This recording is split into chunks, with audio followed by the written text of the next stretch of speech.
There are certain moments in a person's life that they may see as foundational.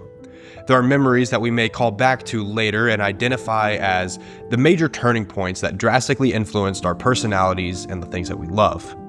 I'm sure you have some of those memories yourself. Maybe it was getting your first bicycle on Christmas Day when you were 5 years old. Or maybe it was when your dad gave you your first gaming console and you learned about staying up late with friends and playing online multiplayers all night long. Or maybe it was the first time that you laced up your shoes or your cleats and you stepped onto that court or that field and you found a genuine love for sports. Whatever your moment was, I think we can all agree that it's moments like these that really make up some key aspect of who we are today. These memories and callbacks are something that we must preserve and hold dear, something that we really ought to protect.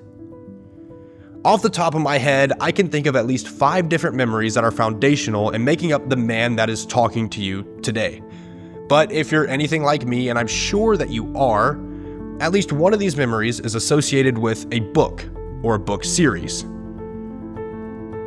A book that maybe you saw in the bookstore or that you checked out from the library. Maybe it was one that you even saw at the Scholastic Book Fair.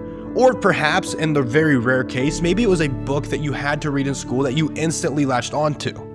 Wherever you found it, I'm sure that it was a book that instantly hooked you and brought you into its world, to its characters, to its story. I know almost for certain that if you're listening to this right now, then you more than likely have one or more of these. Seriously, take a moment and think about what made you the reader that you are today. What were those formative books or series that you instantly latched onto and were hooked? What were the ones that, if only for a little while, you based your entire personality off of? And don't get me wrong, I know that you have one because I had several as a kid. Maybe it's a book that your entire world revolved around. I know that you have them because even as an adult, I have those now, but that's a different conversation for a different day. What we're focusing on today are the 3 main book series that were the most formative and influential to me. The book series that helped me escape, that showed me how fun reading can really be, that showed me that there is a world and there are people who can suffer and go through the same things that I personally go through, if only in some small part. These are the book series that hooked me, the ones that I could not get enough of, the ones that I latched onto and held white-knuckled for my entire childhood. These are my Roman empires of book series, if you will. But without any further ado, welcome to Dog-Eared. Well, what is going on, everybody? Welcome back to another episode of Dog-Eared. I'm your host, Parker Rogers, and today, like I said, we're going to go through the 3 book series that really made me up as a reader, as a child, and now, I guess, as a man. These are the book series that I read very early on, that I got absolutely hooked on, that I could not put down at all, that just absolutely devoured and captivated every part of my being, at least for some period of time. I'm going to go ahead and, address the elephant in the room. No, I will not be talking about Harry Potter. I think that one is a little bit too stereotypical. Even if you think that my first book series is stereotypical, I'm not going to talk about Harry Potter today. That'll be for a different podcast, a different time. But I'm going to go in sequential order from when I read these series. So we have 3 main series that we're going to go through, and each of these were impactful to me in one way or the other. Each one of these I read at a very important and influential time in my life. So without further ado, let's dive in. Now, if you have followed my content for any amount of time, you know that I'm a huge fan of the Percy Jackson series. And that's the first series that we're going to talk about today. Percy Jackson and the Olympians. Retroactively, I'm going to also include the Heroes of Olympus, but I think I'll focus first on Percy Jackson and the Olympians. This is my holy grail, my Greek empire of book series, if you will. I first started reading these books when I was in 2nd grade. I was going through a lot, constantly moving, constantly changing schools, and I didn't have many friends. I didn't know really how to make friends. I remember one day I saw my sister walking out of the library with the original Percy Jackson book, and I looked at the cover and I said, wow, that cover is so cool. I want to read it. There's a kid holding a trident, and I don't know what it is. I don't know what it's about. It has the word lightning in it. This sounds great. So after my sister read that book and returned it to the library, I walked myself up to the desk and I said, hi, I would like to check out the book that my sister just turned in. And many years later, here I am. I remember reading these books, like I said, in the second grade. I believe that was around 2010, maybe 2011, but I'm leaning closer to 2010. I started and finished all 5 of the original books in the same month because I was completely and utterly captivated. And then I went back and I reread them. I mean, I was so hooked. I couldn't get enough of this series. Now, along with reading these books, I had the same phase that I know a lot of you probably had. I thought that I knew Greek mythology forwards and backwards like the back of my hand, better than anybody else, and nobody could tell me otherwise. I would sit up and wonder who would claim me as their child, what god I would be claimed by, and who did I want? Obviously, as a kid, you would want Poseidon. You'd want one of the big 3. Zeus, maybe. Hades, obviously not, except if you're a Nico D'Angelo stan, which I do enjoy me some Nico. But on a smaller level, I could confidently tell you that I really wanted Hephaestus or Apollo, because as a kid, I decided to shoot archery, solely based off the fact that I loved Greek mythology and Apollo enamored me. I would imagine that it was me and the prophecy and that I would take the place of one of the key characters. I mean, this book was everything to me. I could see myself going on quests. I could see myself going on adventures. I would picture the friends that I would eventually make as my trio, my Annabeth or my Grover. This was the first series that I really allowed to infiltrate every part of my life. And like I said, I could envision myself in that prophecy. Now, let's take a look at the series straight from the source because I don't want to get any of the quotes wrong. Now, if you remember, the prophecy goes something like this. A half-blood of the eldest gods shall reach 16 against all odds, and see the world in endless sleep. The hero's soul cursed blade shall reap. A single choice shall end his days, Olympus to preserve or raise. So this entire prophecy unravels throughout the entire series.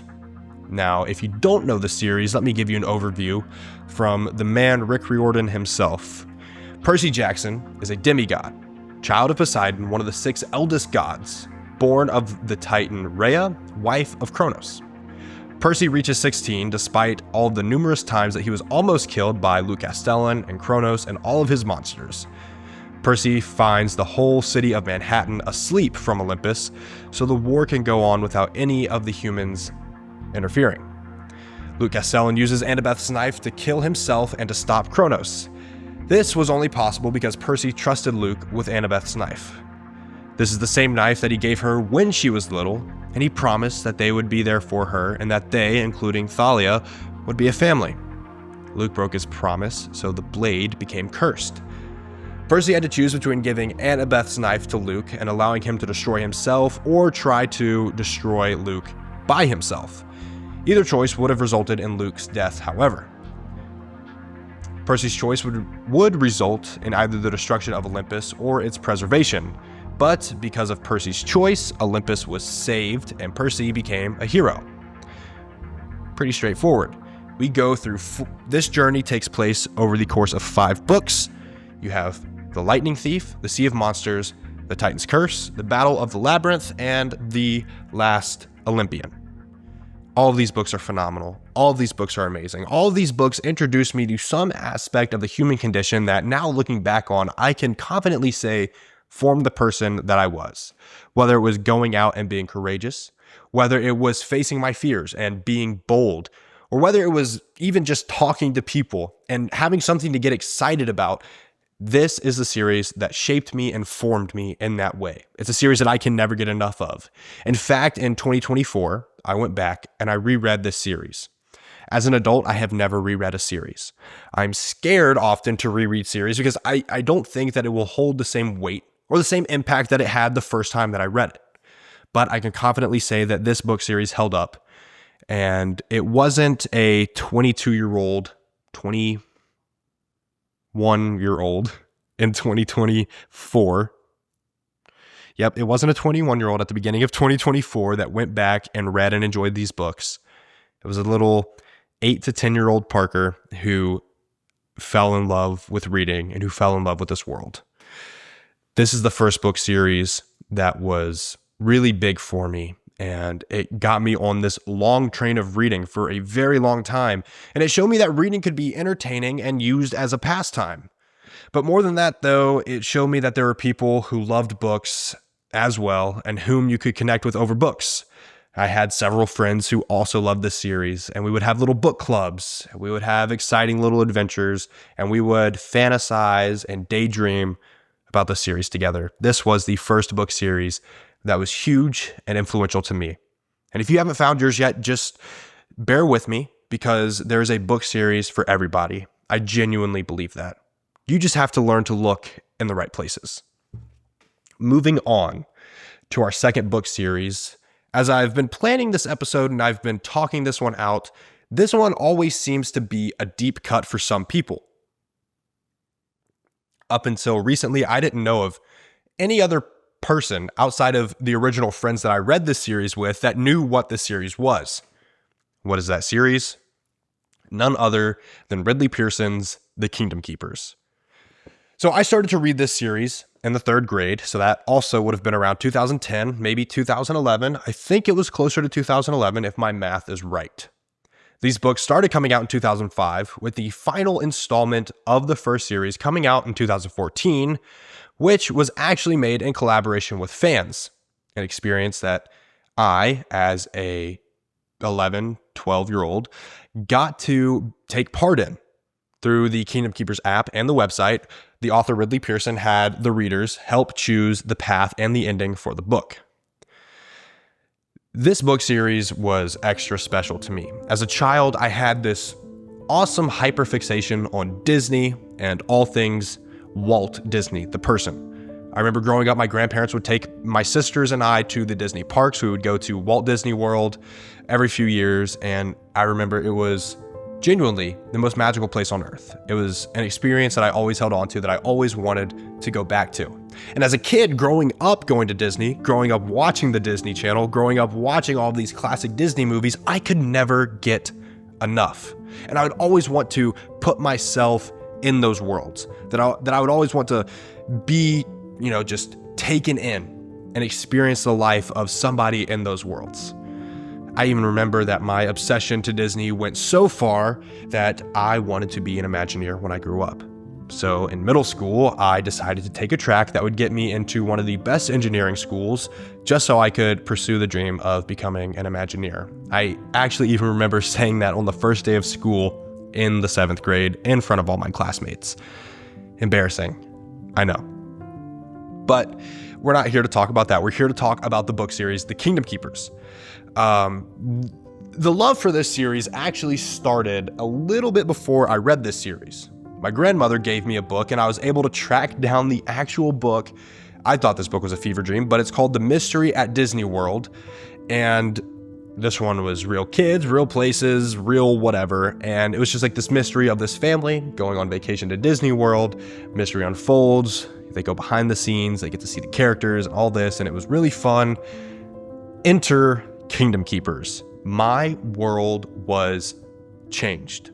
I don't think there was a book series that has right off the bat actually fed into something that I love and hold as dear to me as Disney, as the Kingdom Keepers did. And I will scream that from the rooftops until the day that I die. Now, if you don't know what the Kingdom Keepers series is, let me give you an overview of the series from the source itself. So the Kingdom Keepers series features 7 novels. The first novel, Disney After Dark, was published in 2005. The second novel, Disney at Dawn, in 2008. The third novel, Disney in Shadows, was published in 2010. The fourth novel, Power Play, which is actually one of my favorites, was published in 2011. The fifth novel was subsequently published in 2012. And the last 2 novels were published in succession in 2013, with the last novel, The Insider, published in 2014. Now, an overview directly of the series. Using cutting-edge technology called DHI, which stands for Disney Host Interactive, and Daylight Hologram Imaging, Finn Whitman, an Orlando teen, and 4 other kids are transformed into hologram projections that guide guests through the Disney parks. The new technology turns out, however, to have unexpected effects that are both thrilling and scary. Soon, Finn finds himself transported into his DHI form into the Magic Kingdom at night. Is he dreaming? Finn's confusion only increases when he encounters Wayne, an elderly Imagineer who tells him that the park is in grave danger. Led by the scheming witch Maleficent, a mysterious group of characters called the Overtakers are plotting to destroy Disney's beloved realm and maybe more. The sequel novel is It's supposed to be a happy day at the Magic Kingdom, the return of the teenage holographic hosts. But things go very wrong when a sudden lightning storm disrupts the celebration and Amanda's mysterious sister Jess disappears. The only clue is the sighting of a wild monkey in the Magic Kingdom during the storm. The mystery deepens as Finn is contacted by Wayne, an old man he hasn't heard from in months. Wayne tells Finn that there's trouble at the Animal Kingdom. The evil Overtakers have gained control of one of the computer servers that will be used to operate the daylight holographic imaging there. That means that if any of the holographic hosts fall asleep, they will go into comas. Permanently. The wild rides have only just begun and the clock is ticking. How long can the teens keep themselves awake in their quest for their friend? And what happens if they fail? Now this goes on and so forth for books 3, 4, 5, 6, and 7, each of them getting a little more in depth, each of them getting a little more long and weighty, the last one I believe being the longest book. These books were everything to me. I mean, if you would have told me at an earlier age that there was a book series that took everything that I loved, everything that I was passionate about, and I was able to feel like I was inside of it all, I would not believe you.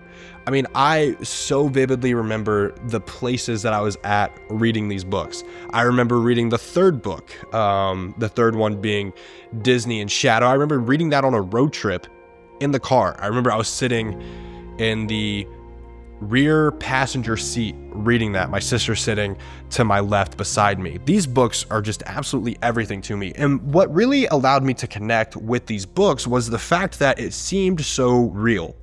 Disney World is a real place. These are all real characters. This is something that a man created for our enjoyment. And I could not get enough of that. The fact that it seemed so real made it feel like this was something that was actually tangible for me to attain, something that I could chase after with my own friends, something that I really loved. The series was everything, and it wasn't just everything to me. This series was everything to my friends as well. We would stay up and talk about this series nonstop. We would talk about the characters, talk about, hey, what would you do if you got transported into the Magic Kingdom at nighttime? Who would you want to fight? What villain would you want to encounter? What, character would you want to encounter? I would always want to encounter Robin Hood or Peter Pan, but that was just me. The obsession went as far as writing our own fan fiction and writing our own version of the Kingdom Keepers and posting it on Wattpad. So somewhere out there in the ether, in the abyss of Wattpad, there is a fan fiction from a 9-10-year-old Parker Rogers with his friends essentially becoming the Kingdom Keepers. It's out there. And if you can find it, more power to you. I will not apologize for whatever it is that you read. Book series number 2 that was formative to me was the Kingdom Keepers. It's time to move on to our third and final series, a series that I've personally never talked to another living soul about, but I know it's popular. Book series number 3 is The School for Good and Evil. Now, this is the last series that really spoke to me as a child. This series came to me during a rough time. I vividly remember the first time that I saw the first book. It was after school on a Tuesday afternoon, because every Tuesday afternoon, I would walk home from school and walk to the local library, check out the new book releases, if there were any, check out the movies, and then I would be on my way. Now, I remember on this specific Tuesday, I walked in and they had new releases. Walked over to the librarian, Miss Amanda, and I said, Miss Amanda, do you have any new releases today? And she said, Parker, yes, we do. I think you'll really enjoy this one. She handed me a book called The School for Good and Evil. I was in the 5th grade, and during that time, there was a lot of personal stuff going on. There was a lot of turmoil and trauma that I was going through, and I was always searching for the next escape, and nothing seemed to be working. No matter how many times I read Harry Potter, I just couldn't escape the reality of the situation that I was in. So I think when I found this book series, it was exactly what I needed for where I was at. And when you find a book series that is exactly what you need for where you're at, something that can truly rescue you, that is invaluable. I believe that's why we read. And I believe that's what really makes authors such indisposable artists. So this book series combined all the elements that I loved in fantastical stories with the classic fairy tales that I loved. It's a 6-book series that I continued to read as it came out.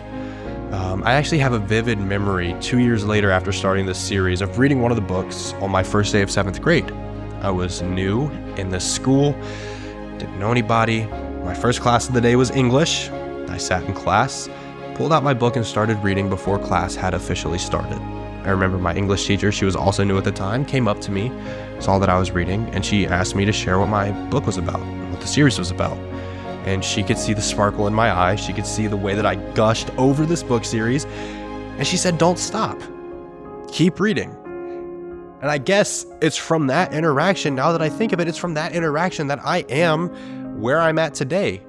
Because I was encouraged to not stop reading. I was encouraged to not stop talking about books, about the things that are influential and popular, like, to me.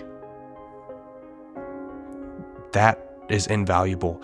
But if you don't know this series, this book series, the first book at least, was made into a Netflix movie about 2 or 3 years ago. But here's an overview of the series from the source itself. Every 4 years, two children have been stolen away from Gavaldon, never to return. Most children fear of being taken, but not Sophie. She has dreamt all of her life of being a princess. Her best friend Agatha has other ideas. When both girls are taken, things do not go quite to Sophie's plan. But sometimes princesses and witches don't look like they do in the fairy tales. The School for Good and Evil is a fairy tale fantasy series by Soman Chainani comprised of 7 total books, 2 main trilogies, and 1 additional extra book. The School for Good and Evil follows Sophie and Agatha, 2 readers taken from their village and given to the School for Good and Evil, where they each learn how to be a princess or a witch. This book series was especially impactful to me, not only because it came to me during a hard time, but it also combined something that I had such a deep affinity for, and that's fairy tales. So take this fantasy setting. There are 2 schools. There's a school for good and there's a school for evil. Now, obviously, if you're good, you're going to be one of the heroes. You're going to be one of the princesses, one of the knights in shining armor. And if you're a villain, you're going to be just that. If you're in the school for good and evil, you're going to be a villain. But what's really cool about this series is that the kids who attend these schools are the children of all of the classic fairy tale characters that we know and that we love. I mean, Captain Hook has a son, King Arthur has a son, Snow White makes an appearance. One of the big characters is, of course, now I'm blanking on her name. Is it Genevieve? King Arthur's wife and Sir Lancelot, they're big in there. Peter Pan, the Lost Boys are in there. All of the classic fairy tale characters are in there, but with a new twist and a new spin. And it's trying to craft this new aged fairy tale in this world. And it is so beautiful and it is so well done. And something that really spoke to me about this book series was that you can take control and write your own story. You don't have to let your story be manufactured by somebody else. Who you are and what you are is not determined by what one person says about you or by what 2 people say about you or what a group of people say about you, but who you are, your worth, that is determined by you. You have the power to take that into your hands. You have the power to make all things new and beautiful and to make yourself new and beautiful. And to me, that's why that book series really stuck with me. Now, again, I have vivid memories of reading this book series. I remember reading the last book right after my freshman year of high school. I was laying in a hammock in Maui, staring at the ocean, reading, and I remember when it came to a close, laying in that same hammock, staring up at the stars. A beautiful completion to a beautiful series that really stuck with me, that really showed me that there is more to be had, more to be imagined from what we know as reading. And I think for me, that's what really has been a calling card over my journey with reading. There is more to reading, there is more to this world than just the stories that we know and love. There are new stories. There are innovative stories. There are retellings of the same stories that can bring new life and new meaning to everything that we love and hold dear. These are the series that made me. These are the series that saved me. These are the series that taught me in some way how to be a better person. That gave me the confidence to go out and to talk to other people. That gave me the confidence to go out and to make friends. That gave me the confidence to find enjoyment in what some may call the mundane. But to me, it's everything. Books are important. Books are impactful. Books have meaning. Let them have meaning to you. Let them seep into everything that you do. Let them have freedom and joy in your life, because that's what they're there for. Enjoy the art. Enjoy the writing. Enjoy the change that comes along with books. Enjoy the entertainment. At the end of the day, that's what it's all about. Thank you so much for tuning into this episode of Dog-Eared. I had a great time gushing about the book series that made me. Let me know what book series made you, and I'll see you next time on Dog-Eared.